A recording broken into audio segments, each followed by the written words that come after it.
Welcome to COG call of games, एक और event जो कि होने जा रहा है और शायद काफ़ी बड़ा इवेंट है, मिस्टर ओलंपिया 2024। और इस बार ये ओलंपिया होगा 60वां ओलंपिया होगा ये हिस्ट्री का। और इस बार काफ़ी ज़्यादा हाइप बन चुकी है ओलंपिया के अंदर और हमें एक पुराना ओलंपिया नज़र आने लगा है जो पहले गोल्डन एरा में हुआ करता था। तो इस वीडियो में हम बात करेंगे कि 2024 के अंदर टॉप 5 में कौन प्लेस कर सकता है। एज अ फैन ये हमारी प्रेडिक्शन है कि कौन इस बार प्लेस कर सकता है टॉप 5, क्योंकि इन टॉप 5 के बारे में ही बात होती है। बाकी एथलीट भी हैं इस कंपटीशन के अंदर, 19 एथलीट क्वालिफाइड है, लेकिन लोगों की जो नज़र रहेगी वो सबसे ज़्यादा रहेगी ये टॉप 5 के ऊपर ही। तो हम इसके ऊपर ही बात करते हैं। तो पहले एक छोटा सा अपडेट बता देते हैं। इस बार बिग ग्रैमी नहीं खेलेंगे क्योंकि वो रिकवरी मोड में है और 2 साल लगने वाला है उनको स्टेम सेल्स थेरेपी ले रहे हैं और इससे रिकवर करने में। और ना ही खेलेंगे माइकल क्रीजो क्योंकि वो भी इंजर्ड हो चुके हैं अपने बाइसेप को लेके। और एक बहुत बड़ा नाम आ चुका है जो ओलंपिया में नहीं खेलेगा और ओलंपिया के सिर्फ 5 दिन पहले ही ये अपडेट किया था, वो हैं निक वॉकर। निक वॉकर पिछली बार भी इंजरी की वजह से नहीं खेले थे और इस साल भी वो ओलंपिया के सिर्फ 5 दिन पहले ये अपडेट करते हैं कि वो भी इस साल का ओलंपिया नहीं खेलेंगे। वो उनके कोच के साथ ही अपडेट करते हैं। ये काफ़ी ज़्यादा सैड मोमेंट है अभी ओलंपिया के लिए, क्योंकि निक वॉकर को देखने का बहुत ज़्यादा लोगों को ख्वाहिश थी, लेकिन वो भी इस बार हो नहीं पाएगी पूरी। और पता नहीं इनके साथ क्या ऐसा इशू हो चुका है, क्योंकि इनके कोच ही बेहतर जानते हैं, लेकिन इनके कोच इतना भी नहीं जानते थे कि इसको पहले ही बता दी जाए। तो ये बात काफ़ी ज़्यादा डिसअपॉइंटेड है। बीइंग अ कोच उनको ये चीज़ पता होनी चाहिए कि प्लेयर के साथ क्या चल रहा है, उनके एथलीट के साथ क्या चल रहा है और कैसे इस चीज़ को वे प्रिप कर रहे थे वो फिर भी जब वो रेडी नहीं थे। तो खैर इसके ऊपर हम बात करेंगे पूरे डिटेल्स में कभी और, लेकिन फिलहाल तो निक वॉकर भी नहीं खेलेंगे, तो इस टॉप 5 के अंदर निक वॉकर नहीं रहेंगे।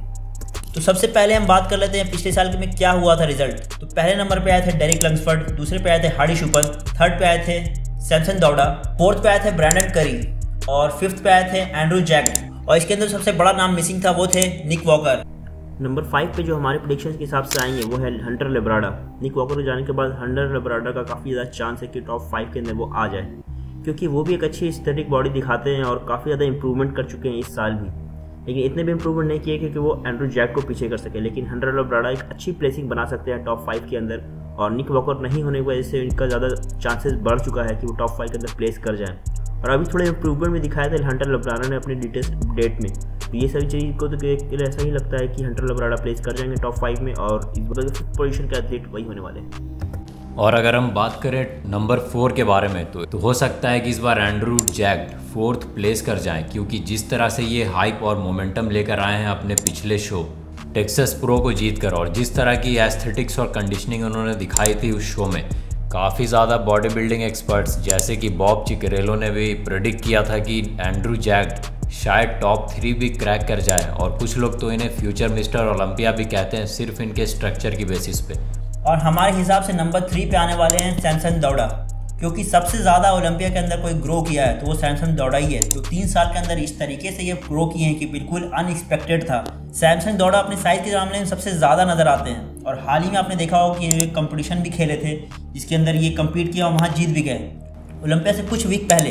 और ये क्वालिफिकेशन उन्होंने 2025 के लिए ओलंपिया की। लेकिन लोग का ये कहना है कि इसके अंदर जब ये कम्पीट कर रही है तो कि क्या ये पिक करेंगे ओलंपिया के अंदर, क्योंकि कंडीशनिंग को लेके ही ओलंपिया में सबसे ज़्यादा क्रिटिसाइज किया गया था पिछली बार, अगर आपको याद होगा सैमसन दौड़ा को। तो हो सकता है कि वो उस पर पिक भी नहीं कर पाए क्योंकि ये ऑलरेडी एक कॉम्पिटिशन खेल चुके हैं। लेकिन शायद सैमसन दौड़ा जो चीज़ में पीछे रह जाएंगे वो है कंडीशनिंग में, क्योंकि इनके आगे के जो एथलीट्स 2 हैं वो काफ़ी ज़्यादा ही कंडीशनिंग में इनसे एडवांस्ड होते रहे हर बारी।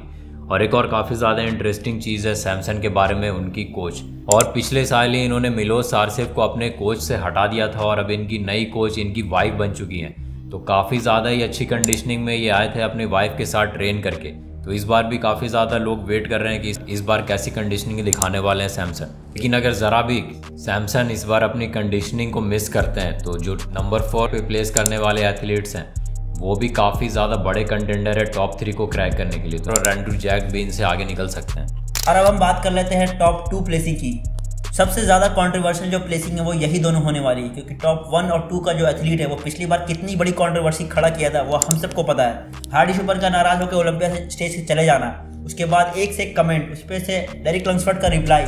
पिछली बार का ओलंपिया बिल्कुल एक तरीके से देखा जाए तो बिल्कुल घर की लड़ाई बन के रह गया था। तो काफ़ी ज़्यादा इंटरेस्टिंग होने वाला है इस बार, क्योंकि हार्डी शुपल को प्रूव करना है अपने आप को डेरिक लंग्सफर्ड के सामने और डेरिक लंग्सफर्ड को अपना टाइटल को रिटेन रखना है। तो इन दोनों को थोड़ा आमने सामने कर लेते हैं। तो हाल ही में देखा बैक टू बैक 2 राउंड में देखा है इनको कम्पीट करते हुए। और जैसा हार्डी शुपल क्लेम करते हैं हमेशा ही कंडीशनिंग और टॉप नॉच पिक करके आते हैं ये। और यहाँ तक लोगों ने कहा था कि राउंड के अंदर जो इनका पैकेज था वो अभी तक का हार्डी का सबसे बेस्ट पैकेज था। और हैनी रैमबर्ग ने यह कहा था कि अगर यही कंडीशन लेके वो ओलंपिया में आते पिछले साल तो वही विनर होते। तो इस साल अगर आप देखेंगे तो इनकी बैक में सबसे ज़्यादा क्रिटिसाइज होता था, लेकिन अर्नॉल्ड के अंदर बैक भी इंप्रूव हुई है। लेकिन डेरिक के सामने बैक के सामने तो लगता नहीं कि किसी की बैक में टिकने वाली है। और वहीं हम डेरिक की बात करेंगे तो डेरिक इस बार कुछ ज़्यादा ही ह्यूज नज़र आ रहे हैं। लोग ऐसा कह रहे हैं, लेकिन कमेंट्स में कि सिर्फ ये इंस्टाग्राम पे बड़े नजर आने वाले हैं, क्योंकि ओलंपिया के ऊपर हो सकता है उतने अच्छे नजर नहीं आए। तो अगर हम कंडीशनिंग में बात करें तो हार्डी शुपन ही इस चीज़ में ऊपर आने वाले हैं। लेकिन अगर हम साइज़ की बात करें जो आजकल जज देखने लगे हैं तो उसमें डेरिक लंग्सफोर्ड। तो इस बार जो और बैटल जिस चीज़ से डिसाइड होगी वो ये है कि फ्रंट से जो चीज़ डेरिक लंग्सफोर्ड की क्रिटिसाइज हो रही थी वो थी उनकी चेस्ट की स्ट्राइएशंस और इनके क्वाड्स के स्ट्राइशन हादी के कंपैरिजन में। वही अगर बैक शॉट्स की बात करें तो इसमें हादी चुपन हैमस्ट्रिंग और बैक में काफ़ी ज़्यादा ही पीछे दिखते थे डेरिक लंग्सफोर्ड के कंपैरिजन में। तो काफ़ी ज़्यादा ही जजेस के ऊपर इस बार टफ डिसीजन लेने की बारी आ चुकी है कि वो फ्रंट पोजेज में तो चांस हादी का बनता है, लेकिन बैक पोजेज में डेरिक लंग्सफोर्ड का चांस ज़्यादा बनता है। लेकिन जैसा कि कहा जाता है कि Olympiads are won from the back, तो डेरिक लंग्सफोर्ड शायद कुछ एडवांटेज ले चुके हैं अपनी बैक की प्रोग्रेस दिखाकर। और हमारे हिसाब से सेकंड नंबर पे आने वाले हैं हार्डी शुपन, और फिर से इस बार टाइटल रिटेन कर लेंगे डेरिक लंग्सफोर्ड, क्योंकि चांस डेरिक लंग्सफोर्ड का ही जीतने वाला है, क्योंकि